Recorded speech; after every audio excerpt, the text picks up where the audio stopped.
Live from New Delhi, you're watching the India News Hour, India's voice to the world with me, Deepika, coming up in the next 1 hour. India's External Affairs Minister makes suo motu statement on the situation in West Asia in both houses of the Parliament, says Prime Minister is closely monitoring developments, asserts India favours peace, dialogue and diplomacy. Iran appoints Khamenei's son Mojtaba to succeed as the supreme leader as Israel and Iran trade strikes on the 10th day of war. Oil prices surge over 30% on supply fears. Trump says small price to pay for defeating Iran. Asian markets fall sharply in early trade. Prime Minister Narendra Modi addresses post-budget webinar, says India is moving towards an innovation-driven economy.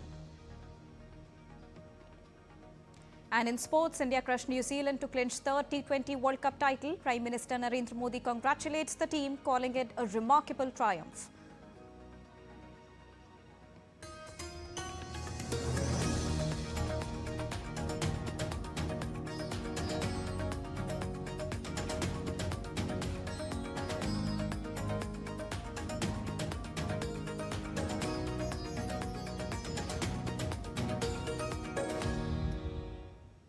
Good afternoon to all the viewers joining us at this afternoon broadcast. To begin with the latest, India's External Affairs Minister Dr. S. Jaishankar addressed the upper house of the Parliament on the evolving situation in West Asia. In his address, External Affairs Minister Dr. S. Jaishankar said that India has urged Iran, Israel and America for peace and asked all the parties for restraint. He further said that India is concerned for the safety of the Indians residing in the conflict-affected region. External Affairs Minister said that Prime Minister Narendra Modi is monitoring the overall situation and has also asked the concerned ministry to keep making efforts. He also said that India is continuously making efforts to rescue the people stuck in the region and has been successful to a large extent.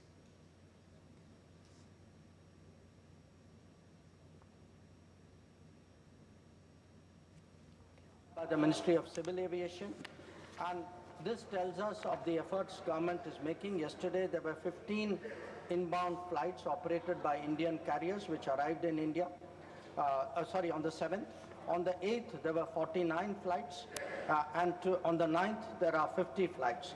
So I want to assure the House that every effort is being made, that those who are stuck in the region, those who are transit passengers who are there, those who need to come back urgently from this region, we are making every effort for them to do so.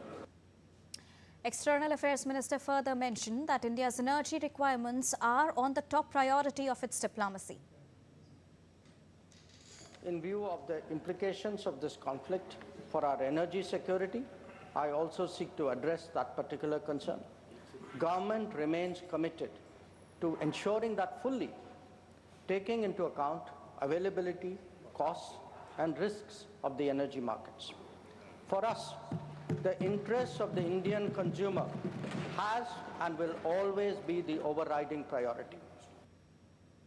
Making statements in Lok Sabha, External Affairs Minister reiterated India's stand on the security of Indian diaspora in Iran. Once the conflict commenced, the Indian embassy has facilitated the relocation of several Indian students in Tehran to places outside Tehran. An advisory update with emergency contact helplines was issued on 3 March. Similarly, facilitation was extended to pilgrims who were there in Iran for their internal movement. He further said that India has taken opportunity to bring back Indians through commercial as well as non-commercial flights in the conflict-affected countries. Our diplomats are working hard to assist stranded transit passengers in hubs like Dubai, Doha and Abu Dhabi. They have facilitated international border crossings for Indian nationals, including from UAE to Oman and from Qatar, Kuwait and Bahrain to Saudi Arabia. Wherever there has been a partial opening of airspace, we have approved and undertaken commercial flights, including non-scheduled flights, for the return of Indian passengers. Our estimate is that about 67,000 of our nationals have done so as a result. And India correspondent Vishal Parista joins us. Good afternoon, Vishal. Well, Dr. S. Shankar's remarks talking about them. Tell us first the key highlights of what he said in both the houses of the parliament today. Well, a very good afternoon to you, Deepika. You heard the Foreign Affairs Minister. He spoke in both the houses of the parliament and made it very clear that the safety and security of the Indian nationals stranded abroad is the foremost priority of the Indian government. He also spoke about how the Prime Minister is keeping a close tab on the developments. He also spoke about how the Prime Minister is in touch with the leaders of West Asia, and he also named some of the countries including Israel.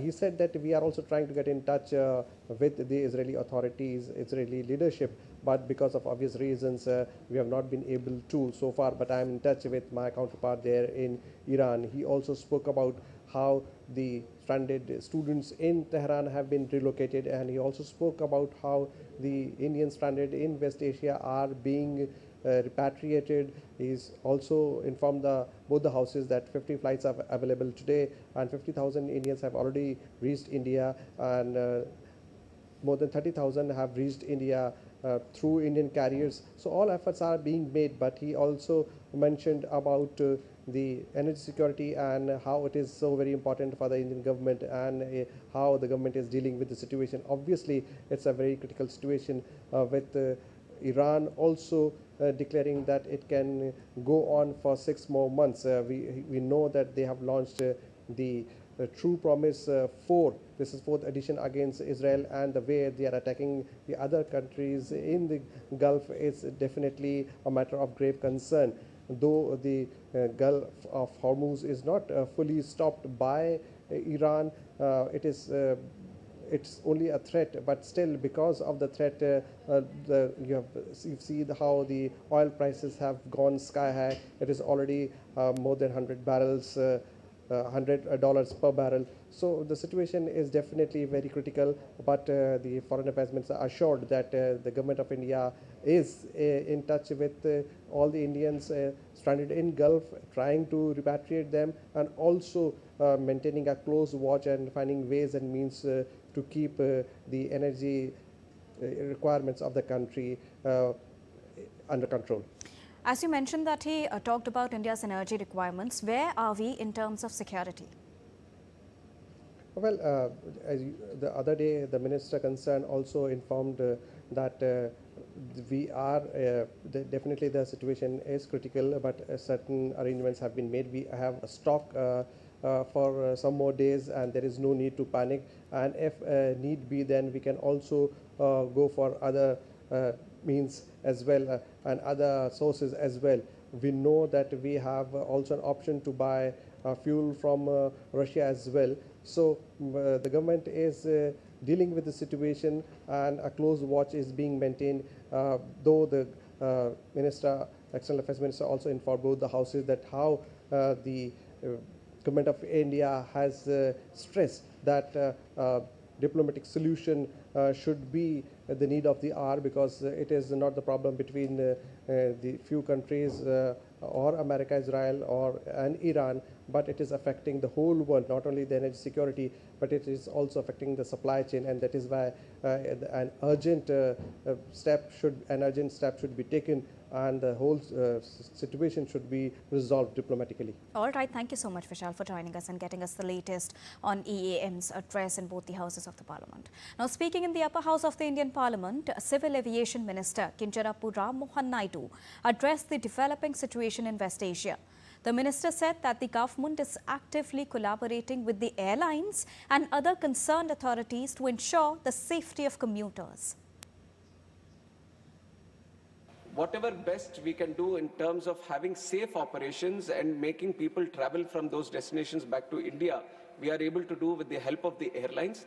They have also been very considerate, even though there is an active field that is there in the airspace in West Asia. They have been thoroughly looking at these slots where they are safe to operate and where the airports are open. They are trying to operate to these destinations. Until now, around 90,000 people have been able to travel in the last 1 week itself.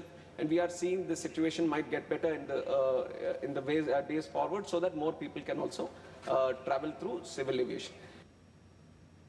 Well, Mojtaba Khamenei has been appointed as the new supreme leader of Iran 9 days after his father, Ayatollah Ali Khamenei, was killed in US-Israeli strikes amid the escalating West Asia war. The decision was announced by the 88-member Assembly of Experts, which said it acted swiftly despite what it called aggression by the United States and Israel. The 56-year-old new supreme leader is widely seen as a hardliner close to the Islamic Revolutionary Guard Corps and is expected to continue his father's policies amid intensifying regional conflict. Meanwhile, US President Donald Trump had previously warned that any successor without American approval will not last long. Israel had also previously said that any new successor to the Ayatollah would be targeted. And now let's understand who is Mojtaba Khamenei. Well, born on the 8th of September in the year 1969 in the holy city of Mashhad in eastern Iran, Mojtaba is one of 6 children of the late supreme leader. He is the only child of the former supreme leader to hold a public position despite having no official post. He is regarded as close to the conservatives, notably because of his ties with the Revolutionary Guards, the ideological arm of the Islamic Republic's military. The US Treasury Department imposed sanctions on Mojtaba in 2019 during President Trump's first term. Opponents have notably accused him of playing a role in the violent crackdown that followed the re-election of ultra-conservative President Mahmoud Ahmadinejad in 2009 that triggered a vast protest movement. Now, on the religious front, Mojtaba Khamenei studied theology in the holy city of Qom, south of Tehran, where he also taught. He attained the rank of Hujjat al-Islam, a title given to mid-ranking clerics below that of Ayatollah held by his father and by revolutionary leader Ruhollah Khomeini. The Assembly of Experts has 88 members who are elected every 8 years.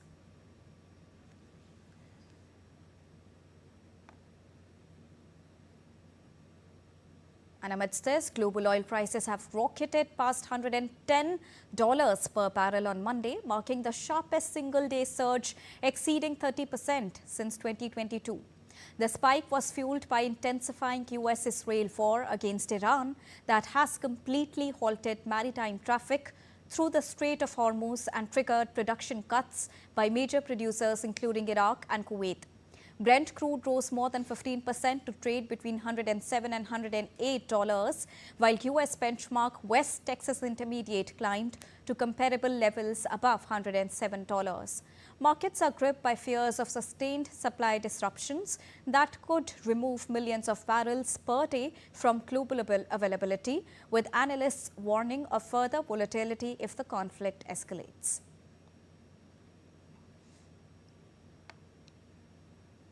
And now to give you a rounded perspective on this, I'm joined by Mr. Atul Aneja, Foreign Affairs expert. Good afternoon, Mr. Aneja. Thank you so much for joining us at this afternoon broadcast. Well, Dr. S. Jaishankar today addressed on the most important issue and assured that the steps being taken by the government of India for the safety of Indians are closely also being monitored under the leadership of Prime Minister Narendra Modi. How do you assess the statement delivered at both the houses of the parliament in light of the current geopolitical situation? Mr. Aneja. Deepika, there were 3 pillars to the External Affairs Minister's address. The first, of course, and I think that was the focus, which was the safety and security of Indian nationals who reside in the Gulf countries and who are directly or indirectly impacted by the war which is taking place between Israel and US on one side and Iran on the other. There are a very large number of Indian nationals there, and estimates go to around 90 lakhs, or about 9 million people residing in that place, in that area. So what Dr. Jaishankar did say elaborately was some of the first of all, the ground situation, that how many of them have already moved away from the eye of the storm, to say, and moved by road to Saudi Arabia or to Qatar, and even from Bahrain. Bahrain and Saudi Arabia are connected by a causeway. and moved and are taking their own steps to move out. Also, our Indian nationals in Iran have been advised to move from Tehran to other locations. And I'm sure there are other contingency plans which are in place just in case the situation worsens and there's a need for more forceful steps. He also mentioned about the new flights which are being organized for evacuation as and when they arise. So that was one very important, the human side of it and the prime responsibility of the government, which is safety and security of our nationals. The second point I thought was about energy security, where External Affairs Minister reassured the House that both houses that India is taking all precautions to make sure that there is no energy crisis which takes place because of this closure of the Strait of Hormuz and the ancillary kind of activities which are going on affecting countries in other oil producers in that region. So that was the second part. And I think third one, which is I think extremely important, is that India wants this conflict to be resolved through dialogue and diplomacy. And since that is really the root cause, the conflict is the root cause of all the crises on the humanitarian and the energy security and food security end. So the focus is on resolving this conflict or helping to resolve this conflict through dialogue. That's the advice. And I'm sure we can expect more to come, because India has 360-degree relations with all the parties involved in this conflict to play a role and to do our bit to make sure that this conflict comes to an end as soon as possible. Now, as you mentioned, he also mentioned about India's energy requirements and said that it is on the top priority of India's diplomacy. Having given the tense situation outside India, but instilling confidence inside India, how will it help in stabilizing the Indian market specifically? We'll see, Deepika, how the Indian markets respond to this. The statement from the government is obviously important, and the markets would factor that in. So I would assume that it would have a calming effect on the markets. What EM reassurances today. So that would help a bit. And I think we may need to go into more specifics, because there is other sources of energy. For example, Russia is not impacted by this war. So obviously we have a channel with Russia, and the route which that oil supplies take place is through Far East Russia, which is Vladivostok, and then essentially come to the Bay of Bengal sides towards Chennai. So we have that particular supply line still open, which is not affected by the Strait of Hormuz. So I suspect that there's so much which the EM can say in a session, but these will be aspects which the markets would also factor in and give a fuller picture and a bigger picture of our contingency plans to ward off this crisis, because that's a very important channel which remains open. And we have a very good relationship with Russia, and we've been buying Russian oil. So perhaps that would be one area or one geography through which we would accelerate our sourcing. Yes. Plus, we have also strategic reserves, Deepika. We have about, it used to be about 20 days earlier. I'm sure it has increased by now. We have huge vaults in which we store reserves of oil for contingency use. So those are intact. So, and finally, I don't think this war can last for so long, because impacting too many people, too many countries, there's an energy crisis, there's a food crisis. So, unlike, let's say, the Ukraine conflict, or let's say what used to happen, the Vietnam conflict, those could go on and not impact the whole globe, But this one is impacting lives. And there are issues like water, food, and oil. So I think the pressures are going to come very strongly to have this under control as soon as possible. So that's that we need to keep in mind. Let's also talk about the latest developments in Iran. Mojtaba Khamenei, son of Ali Khamenei, has been selected as Iran's new supreme leader. But US is not very happy with this, and there are reactions from Israel also. How well can Mojtaba handle this situation, if at all dialogue is their priority? No, I think right now, I don't think we are anywhere near a dialogue. It's the war is escalating right now.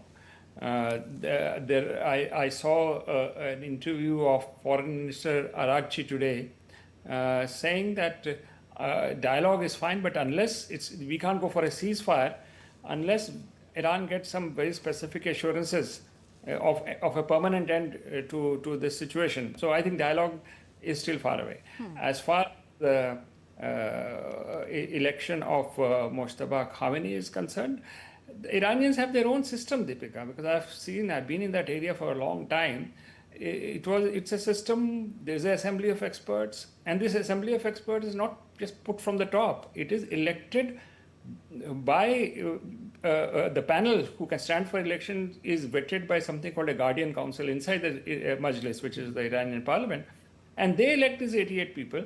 And this particular assembly of experts has a right to elect a supreme leader and also the right to remove a supreme leader. So, I think, we're going too much by one-sided media reports that as if it's a complete authoritarian system which functions. There was a gentleman called Montezeri, Ayatollah Montezeri, who went into great depth in devising the Iranian system, and I would say it's a democratic system with caveats, and which functions, which has a logic of its own. Now, G7, amidst all this, is also set to discuss joint release of emergency oil reserves. How much will that help? Well, it all depends on how long this war lasts, Deepika. These things help a day, a month, but if this is going to prolong for longer time, the greater will be the crisis. And so it can help, it will help the emergency reserves, but it will be more helpful if this war, let's say, ends in the next 15 days. I mean, that should work. But if it goes beyond that, then I think this will be too less, introduction in the market, emergency reserves. So the crisis won't go away. And coupled with that, Deepika, if I may, can also be a water crisis. You see, there is a water pipeline of 500 kilometers which goes from the Persian Gulf to Riyadh, for example, which is in the missile range.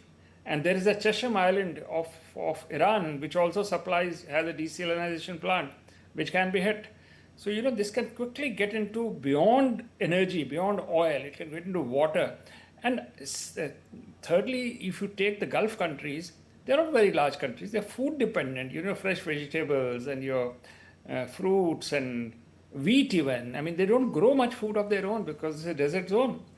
So if this prolongs and the flights get disrupted, shipping gets disrupted, then there is not just an energy crisis, but there is a food crisis coming in and there is a water crisis which can come in. I don't want to sound alarmist. I'm just saying that there are possible verticals which can get impacted. So, and that's why there's an urgency to do whatever we can to get this over with quickly, with whatever means we have, because we are getting impacted. We don't, not only oil, Deepika, but our people.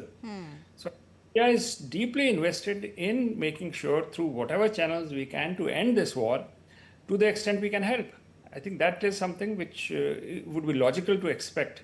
And I'm sure we are addressing this issue of doing whatever we can to terminate this. And that's all the more reason that dialogue and diplomacy is always important, as always reiterated by the Indian government.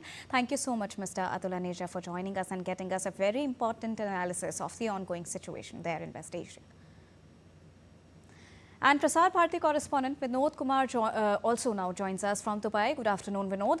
What are the latest updates from the UAE that you are tracking? Also, are the Gulf states now debating whether to remain defensive or take a more active role? Can you shed some light on this, Vinod?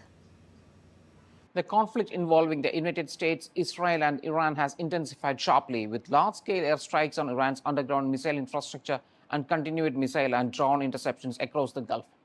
The United States Central Command says its operations in recent days have destroyed hundreds of missiles, launchers and drones, as well as 17 vessels. It warns that further military action could follow in the coming hours and days. At the same time, the United Arab Emirates remains on high alert, with its air defense systems actively intercepting incoming threats. According to the UAE Ministry of Defense, between Sunday evening and early Monday morning, air defenses detected 17 ballistic missiles, intercepting 16 of them, while the remaining missiles fell harmlessly into the sea. The government insists the country is acting strictly in self-defense, calling the attacks unprovoked and stressing that its priority is protecting civilians and critical infrastructure. Meanwhile, Iran's leadership appears to be sending mixed signals, even as the country has chosen a new supreme leader, Mojtaba Khamenei. President Masoud Pezeshkian has warned that Iran could respond to its attacks launched from its neighboring countries, while elements of the Islamic Revolutionary Guard Corps are pushing a continued pressure on Gulf states hosting U.S. military assets. Diplomatically, the UAE says it does not want escalation. Senior advisor to the UAE President Anwar Gagash reiterated that the country remains at a defensive posture, that any actions taken will be clear and publicly communicated. However, behind the scenes, reports suggest that Gulf states are discussing whether to remain defensive or considering limited strikes against Iranian missile sites, a move that would mark a major escalation if carried out. This is Vinod Kumar for DD India from Dubai. All right, Vinod, thank you so much with that information. Now, US President Donald Trump on Sunday downplayed the war-driven surge in global oil prices, calling it a temporary inconvenience amid the ongoing US-led military campaign against Iran. In a Truth Social post, Trump stated that short-term oil price increases will drop rapidly when the destruction of Iran nuclear threat is over, and described them as a very small price to pay for the USA and world safety and peace. He further added that only fools would think differently, quote unquote. The comments come as escalating US and Israeli strikes on Iran disrupt key shipping routes like the Strait of Hormuz, fueling market volatility. The Israeli military on Monday said that it had launched a wave of strikes targeting what it claimed to be regime infrastructure in central Iran, the first such announcement since the Islamic Republic appointed their new supreme leader. Israeli forces announced beginning of this additional wave of strikes shortly after announcing strikes on Iran-backed militant group Hezbollah in Lebanon. Now, this comes after Iran earlier launched its first missile towards Israel following the appointment of Ayatollah Mojtaba Khamenei as the new supreme leader. The missiles, marked with the slogan, "At your command, Sayyid Mojtaba," were fired towards Israel. Multiple explosions were heard in Qatar's capital, Doha, as Gulf nations reported new attacks, with Iran pressing its retaliatory strikes across the region. Meanwhile, Kuwait's defense ministry said that its air defenses were working to intercept a new missile and drone attack on Monday. This comes after Kuwait was targeted by 7 missiles and 5 drones on Sunday. Bahrain's health ministry said on Monday that an overnight Iranian drone attack wounded 32 civilians. UAE and Saudi Arabia also reported interceptions of missiles and drones. Now, Qatar has condemned an Iranian attack on a residential facility in Al-Kharj of Saudi Arabia that killed 2 civilians and injured several others. Doha described the strike as a flagrant violation of international law and a dangerous escalation threatening regional security. Qatar rejected Iran's justifications for targeting countries in the region and urged respect for international law and principles of good neighborliness. It also expressed full solidarity with Saudi Arabia and extended condolences to victims' family. The Indian embassy in Riyadh, Saudi Arabia, expressed relief that no Indian national lost their life in a military projectile incident that struck a residential site in Al-Kharj province on Sunday. The embassy said, and I quote them, "It is a matter of relief that there has been no Indian fatality in the unfortunate incident at Al-Kharj yesterday evening. The embassy has been in touch with the concerned Saudi authorities regarding this issue."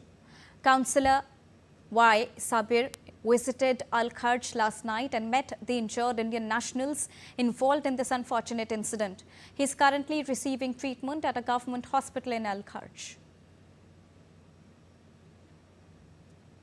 While an extraordinary ministerial meeting of the Arab League Council in Riyadh condemned recent Iranian attacks on several Arab countries amidst the ongoing West Asian war involving US, Israel and Iran. The participants of the meeting denounced the targeting of civilians, vital facilities and diplomatic missions and discussed ways to strengthen joint Arab action to enhance regional security and stability. Time for a short break, but still to come on the other side. Bangladesh introduces fuel rationing as the war in the Middle East worsens an energy crunch. 7th edition of India-Japan Joint Military Exercise Therma Guardian 2026 concluded in Uttarakhand. And India's benchmark stock indices, Sensex and Nifty, plunged nearly 3% in early trade.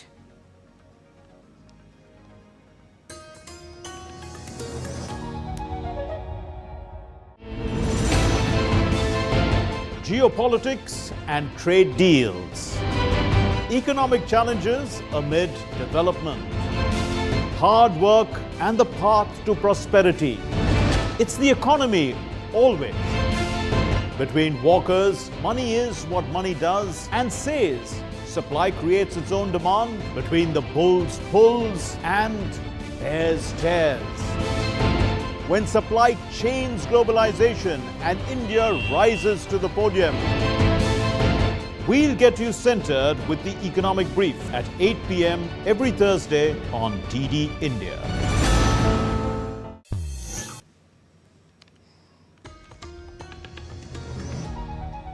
Welcome back after that short break. You're watching DD India News Hour. Prime Minister Narendra Modi addressed the post-budget webinar on the theme Sabka Saath, Sabka Vikas, fulfilling aspirations of people through video conferencing on Monday. Now, several breakout sessions were held across sectors like education and skilling, health and Ayush and tourism and hospitality. Key discussions focused on enhancing education to employment links, developing the AVGC sector, promoting Buddhist circuits in India's northeast and boosting heritage tourism. The post-budget webinar fosters collaboration among the government, industry and experts to turn budget policies into practical, actionable strategies for inclusive growth. Addressing the webinar, Prime Minister Modi said that tourism and culture creates huge new job opportunities and drive overall development across the country. Tourism और culture रोजगार के नए अवसर बढ़ाने में बड़ी भूमिका निभाते हैं। जब किसी स्थान पर टूरिज्म बढ़ता है तो उस स्थान या उस शहर की ब्रांडिंग भी बढ़ जाती है। इससे उस शहर का ओवरऑल डेवलपमेंट भी बहुत तेज हो जाता है। भारत में ऐसे ऐतिहासिक स्थलों की कोई कमी नहीं है, लेकिन लंबे समय तक टूरिज्म कुछ चुनिंदा स्थानों तक ही सीमित रह गया। अब हमें देश के कोने-कोने में टूरिस्ट डेस्टिनेशन को नए सिरे से डेवलप करने पर फोकस कर रहे हैं। Further, Prime Minister Modi emphasized that India is continuously connecting education with employment and enterprises to build an innovation-driven economy. देश में एजुकेशन को एम्प्लॉयमेंट और एंटरप्राइज से जोड़ने की दिशा में लगातार काम हो रहा है। यूनिवर्सिटी टाउनशिप जैसे नए मॉडल्स में हमारी इसी अप्रोच का प्रतिबिंब है। आज भारत एवीजीसी सेक्टर यानी एनिमेशन, विजुअल इफेक्ट्स, गेमिंग और कॉमिक्स को बढ़ावा दे रहा है। भारत इनोवेशन ड्रिवन इकोनॉमी की ओर बढ़ रहा है। And now let's take a look at other stories making news around the world in brief. Colombians voted to elect a new Congress on Sunday to choose 3 presidential candidates in primary elections. Now, these candidates will further contest the elections in the month of May.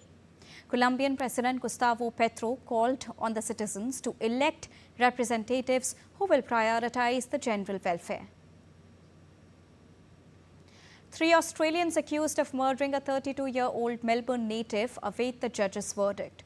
Darcy Jensen, 27 years old, Pei A. Middlemore, 27 years old, and Koskan Mevlut, 22 years old, could face the death penalty if found guilty of killing Radmanovich in Bali's Bandung villa. South Korean actors Yoon Woo and Woo Jin will again dominate the screen with another intense performance in Bloodhounds Season 2, scheduled to be released on the 3rd of April. The duo had stole the show with their impressive roles in 2023 series as well.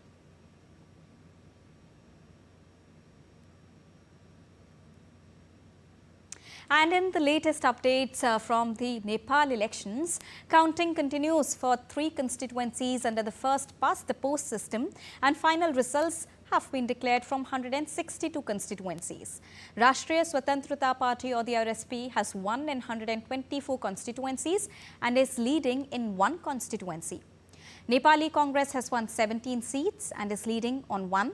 UML has 8 seats and is leading on 1, and NCP has won 7 seats only. RPP has won 1 seat, Shran Sanskriti Party 3, and an independent candidate has won 1 seat from Maigadi. For 110 seats under proportional representation, the counting has completed. Meanwhile, in 9 constituencies, counting for proportional representation had yet not started before noon, and in the rest of 33 seats, the counting is also underway. Meanwhile, the Investigation Commission has handed over a comprehensive 1,000-page report to Prime Minister Sushila Karki in Nepal regarding the incidents during the last year protests. Led by former Justice Gauri Bahadur Karki, the Commission had interrogated approximately 200 individuals. Prime Minister Sushila Karki has reaffirmed that the report received from the 8th of September and 9th of September incidents, Investigation Commission will be studied by the Home Ministry and Council of Ministers and will be put into implementation. The report included suggestions so that such incidents do not happen in the future. The report has not been made public yet. The Delhi High Court is set to pass an order deferring lower court's proceedings in connection with the money laundering case probed by Enforcement Directorate. The court sought the stand of former Delhi Chief Minister Arvind Kejriwal, Manish Sisodia and 21 others regarding the petition filed by CBI challenging their discharge in liquor policy case. Justice Swarna Kanta Sharma listed the CBI's petition for hearing on the 16th of March. The court also indicated that it will stay the operations on the prejudicial remarks by trial courts on CBI officials. Now, oil prices have surged above $110 as Iran war raises the risk of major global energy shock. In Europe, Germany, the continent's industrial engine, is among the most exposed. Chiponda Chimbelu is with Deutsche Welle and joins me from Berlin. Good afternoon, Chiponda. How vulnerable is the German economy to the energy shock right now? Very vulnerable. Industry remains the engine of the German economy, and that is what makes the country more vulnerable to an energy shock than many of its European peers. Leading economists here are already warning of rising inflation and investment uncertainty. Now, oil prices have already spiked above $100 a barrel, and last week the average price of gas was hovering at just over €2 a litre, and that is 30 cents higher than before the beginning of the Iran war, and natural gas prices spiked even faster than oil last week. Now, these jumps are not only being felt by German households, but also by the country's energy-intensive industry, chemicals, mechanical engineering, and the auto sector, which, of course, are the backbone of the economy here. So the ripple will be felt in the country's politics too, because German voters are still waiting for the economic revival that was promised by the German Chancellor Friedrich Merz in the run-up to the federal elections at the beginning of last year. Tell us, what has the government done so far to respond to this?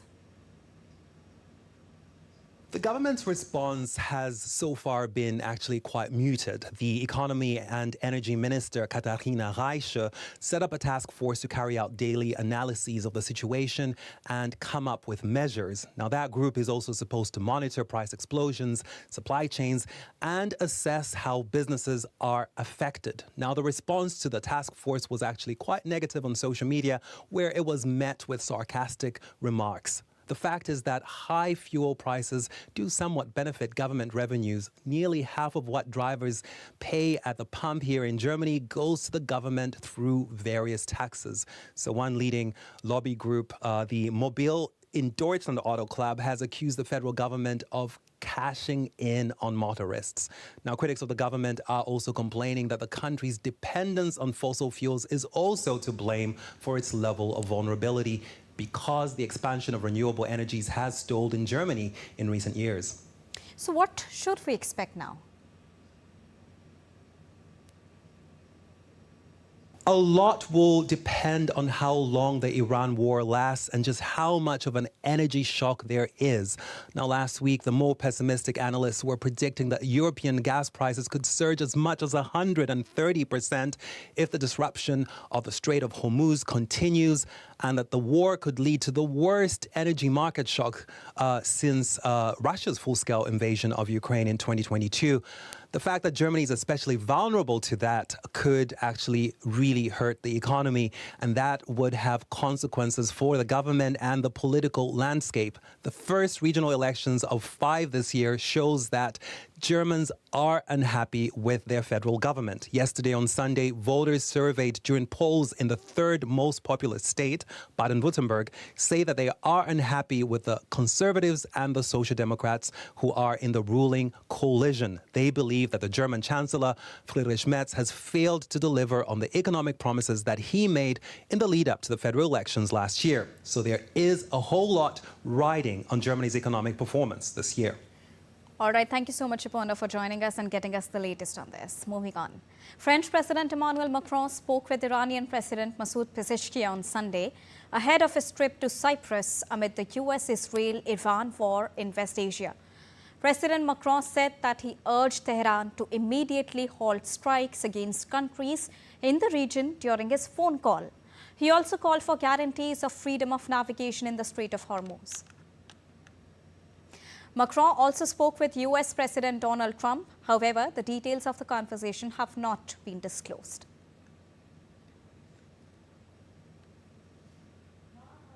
European Union leaders Antonio Costa and Ursula von der Leyen will hold a video conference with the West Asian leaders on Monday to discuss the situation in the region. A spokesperson for EU Council President Antonio Costa said on Friday that the exchange will provide an opportunity to hear leaders' assessments of the situation and to discuss further support from EU and its member states to countries in the region, as well as ways to bring the current conflict to an end. Earlier, foreign ministers of all 27 EU members discussed the situation in Iran and the broader West Asia with their counterparts from the Gulf Cooperation Council in a video call on Thursday.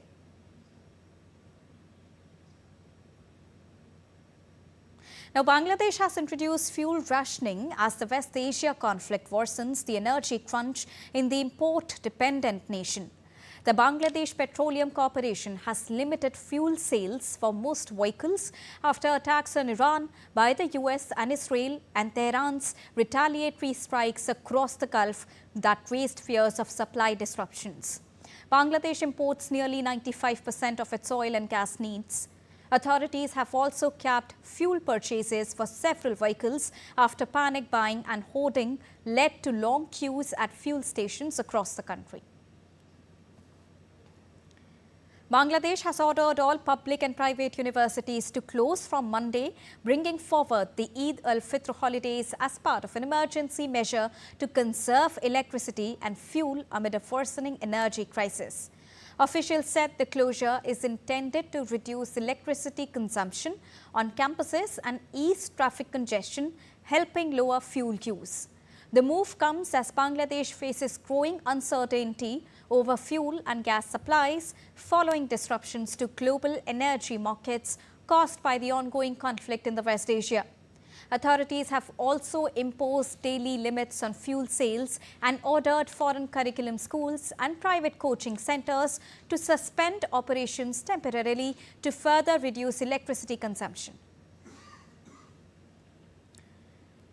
Talking about the Indian markets, India's benchmark stock indices Sensex and Nifty plunged nearly 3% in early Monday trade, hit by crude oil prices soaring past 110 per barrel dollar and bearish global equity trend.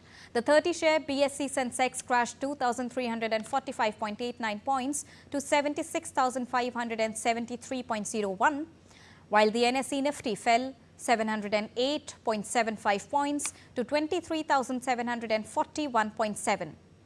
All Sensex constituents traded lower, with Interglobe Aviation down nearly 8%. Experts have warned that prolonged high oil prices will severely impact major importers.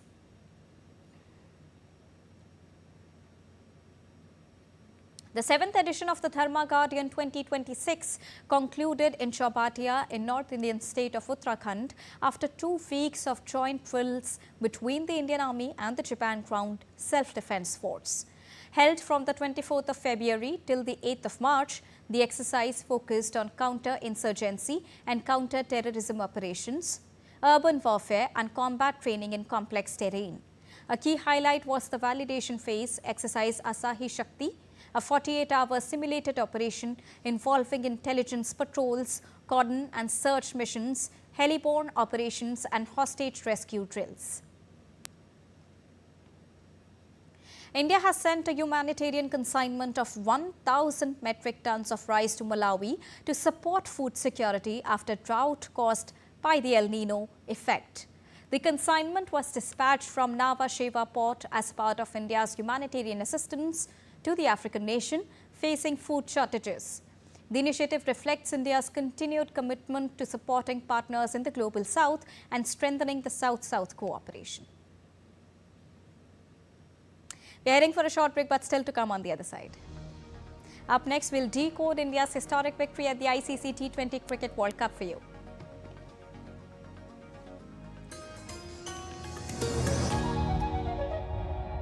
Can the US launch a bombing campaign against Iran? The Philippines vessel suffered structural damage. The saga of child sexual abuse is the United States China's debt trap strategy.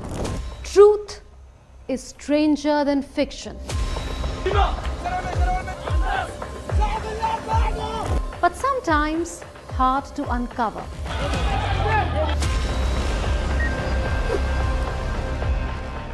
Trust us to tell the truth, unadulterated and pure, of every story that matters to you.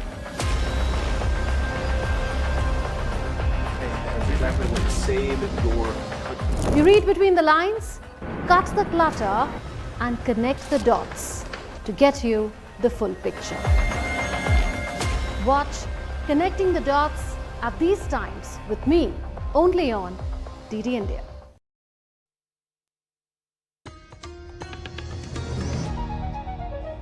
Welcome back after that short break. You're watching DD India News Hour. And now let's get you all the latest from the world of sports, to begin with the biggest. India scripted history at the Narendra Modi Cricket Stadium on Sunday, defeating New Zealand national cricket team to lift the ICC Men's T20 Cricket World Cup title. Powered by an overall blistering batting display and a match-winning spell from Jasprit Bumrah, India sealed a dominant 96-run victory. Here's a report.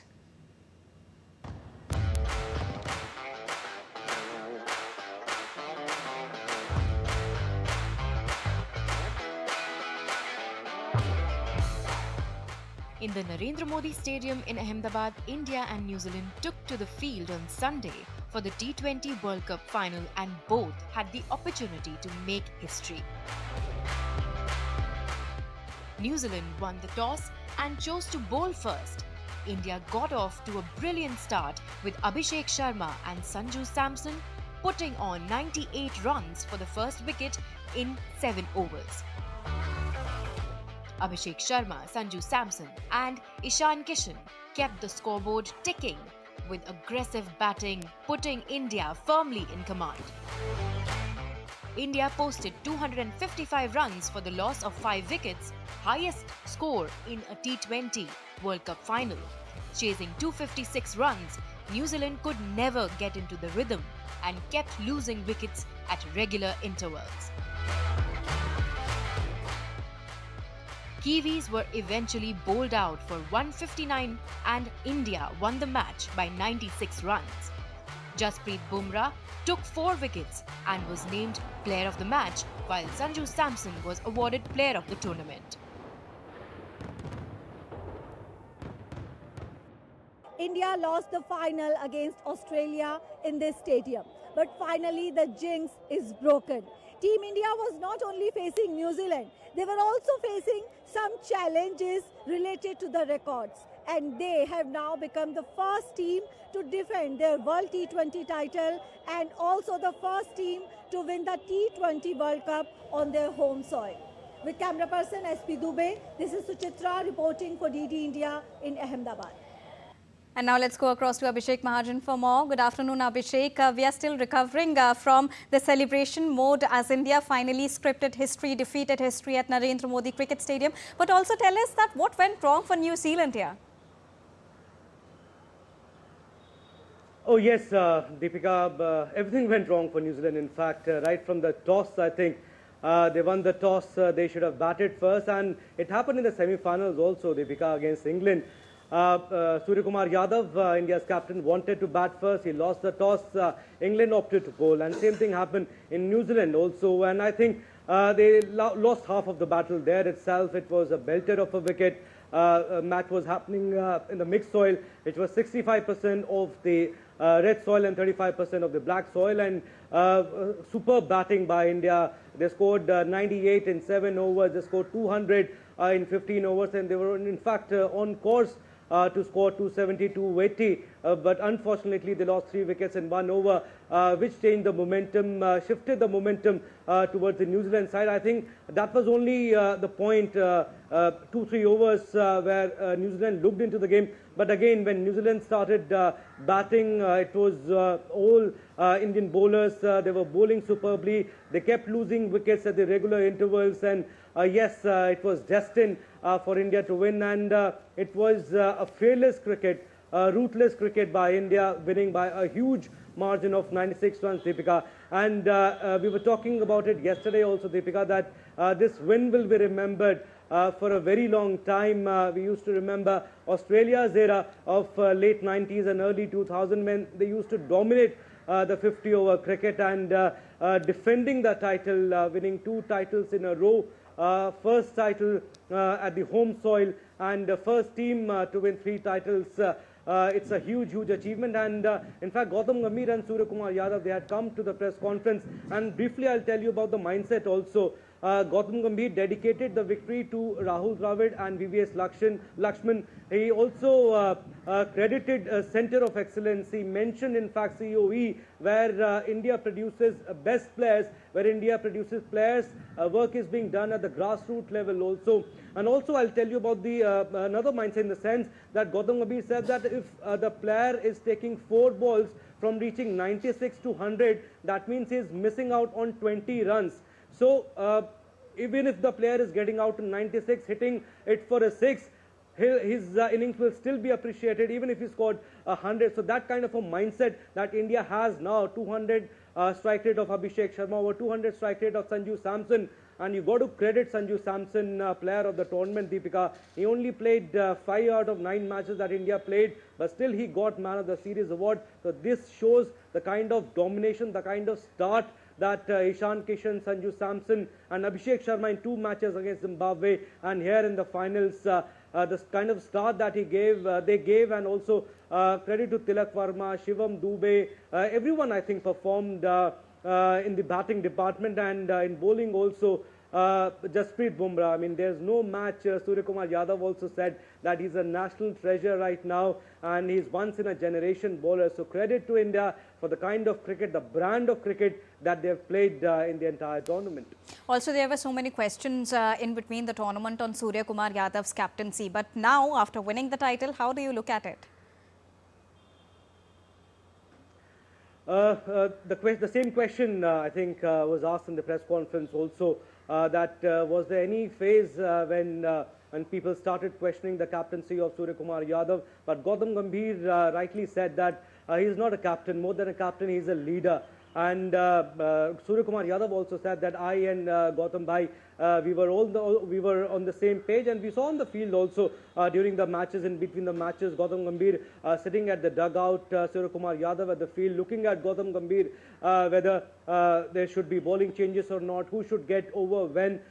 Yesterday also we saw Jasprit Bumrah. Generally he bowls in 3 spells. He finishes his quota of 4 overs in 3 spells, but he got 2 consecutive overs, and Gautam Gambhir, he told Suryakumar Yadav to bowl him again after the first over. So that kind of a camaraderie that Suryakumar Yadav and Gautam Gambhir share, and when you have a good bond, Deepika, then only you win tournaments, then only you win matches. And Gautam Gambhir also said at the press conference, post-match press conference, that we should not worry about the milestone. We should not worry about the individual milestone. We should worry about the trophies in team sport, and that's why I think, Deepika, India have in fact managed to do that, beating all the teams, playing a good brand of cricket, especially after Super 8, beating Zimbabwe, beating West Indies in virtual quarter-final, and then England in the semi-finals, and again in the finals, sitting over 250. Sanju Samson also, if you see, 97, twice he scored 89. He could have scored 100 easily